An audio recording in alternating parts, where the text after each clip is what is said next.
Hello, my name is Luanne Crosby, and I've been asked by the Rochester Oratorio Society to share with you some ideas on how to breathe for singing. To give you some background, I've been singing with the Oratorio Society for about 3 years now, and I'm a recently retired professor of voice and chorus at Alfred University. Breathing for singing is different than breath for everyday normal activities in that it is intentional, it is lower, and it is fuller. The singer breathes in the inhalation and tries to maintain that feeling of inhalation or openness as long as possible to control the flow of air through the vocal cords to produce the most beautiful, natural, and free tone. So how do we do that? Some of you may have heard the term diaphragmatic breathing.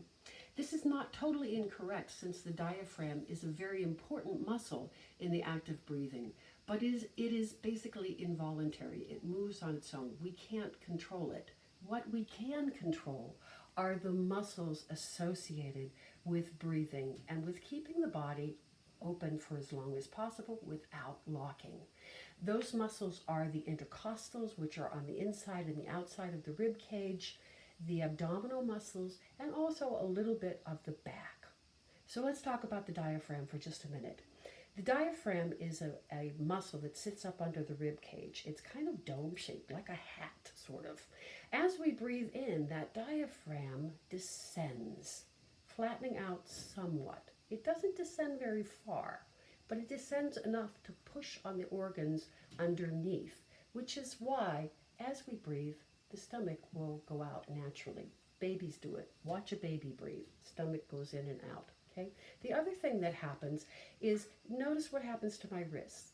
The rib cage will also open up as the diaphragm descends.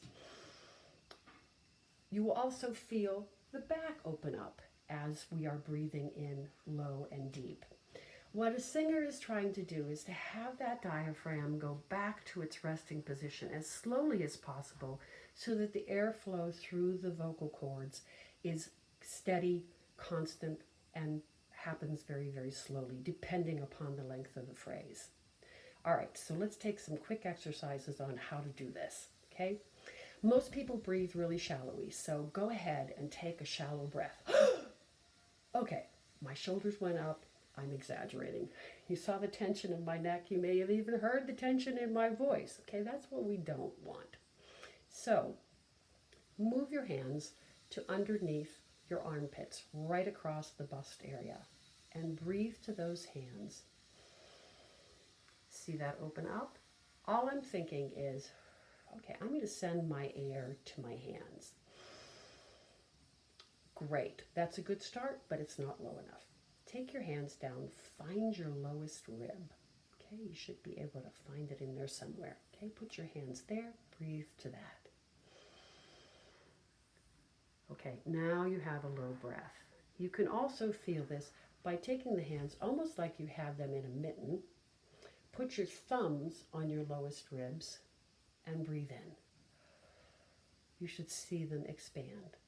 If you're having trouble with that, you can sit in a chair. I'm not going to do it because you'll lose me if I do it. You want to flop over all the way so that your chest is as closely as possible is kind of resting on your knees. Let your arms dangle, let your shoulders be relaxed, let your head dangle. Breathe in. You should feel your abdomen push against your thighs. If you put your hands on your back as you are in that position, you should also feel the back open up.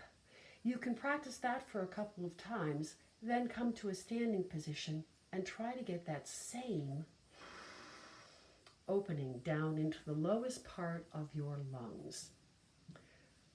Another exercise for learning how to breathe low. We're going to breathe in slowly for a count of 5. So you're feeling the rib cage open really, really slowly. Hold for just a moment, but don't tighten. Just feel like the breath has a slight pause in it. And then let the breath escape on a hiss. Easy, relaxed hiss. So I breathe in. 1, 2, 3, 4, 5. Hold for a moment. Hiss. 5.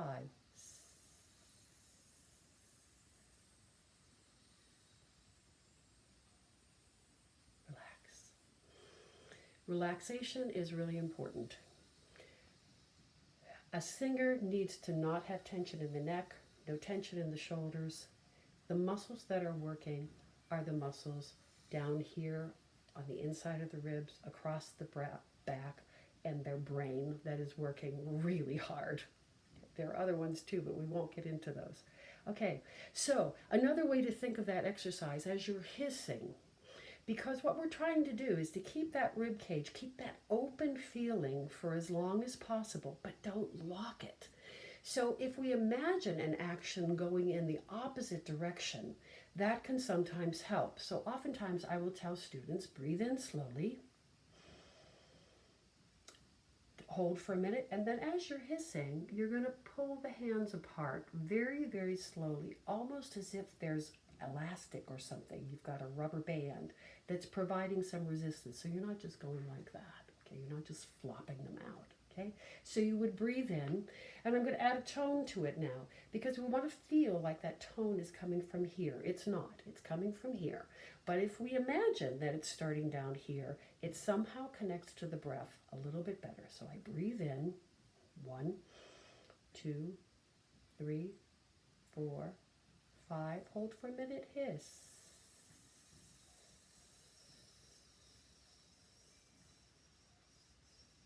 Then relax. I'll add the tone this time. 1, 2, 3, 4, 5. Hold.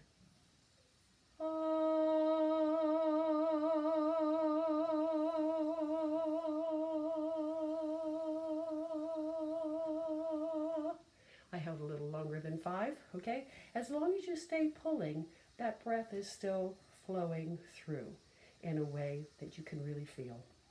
These are just some short exercises on breathing. I hope they help. Many thanks to the Oratorio Society.